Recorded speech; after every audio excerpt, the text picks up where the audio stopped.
This assessment asks us to draw a spectrum for the given structure indicating the correct chemical shift, integration, and splitting pattern for each signal. This structure has 5 sets of equivalent hydrogens. Let's go through each of them and apply them to this spectrum.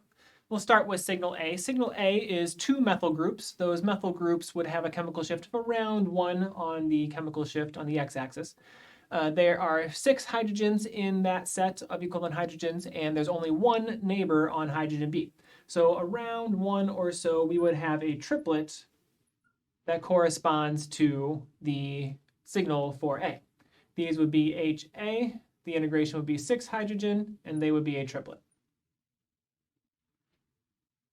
Signal B would be hydrogens next to the carbonyl, so they have a chemical shift of around 2 or so. So around 2 or so on the x-axis, we would have the signal for hydrogen B. That hydrogen has 6 neighbors on A and no neighbors on the carbonyl. So that 6 neighbors would give us a septet. So around 2.0, we would have a septet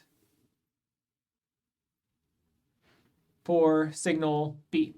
These would be hydrogens B. There would be 1 hydrogen integration, and this is a septet. C is next to the oxygen, so it is next to an electronegative element. So it would have a chemical shift of around 3.5 or 4 or so, so it would be down here somewhere. It has 2 hydrogens on that carbon and 3 neighbors on D. Those 3 neighbors would cause that signal to be a quartet. So around here, we would have a quartet in a 1 to 3 to 3 to 1 ratio. These would be hydrogen C. They would have an integration of 2 hydrogens, and they would be a quartet. Finally, hydrogens D, those are methyl hydrogens, so they would again be around 1.0. There are 3 of them, and they're next to 2 neighbors, so they would also be a triplet. So we would have another triplet very close to the first triplet.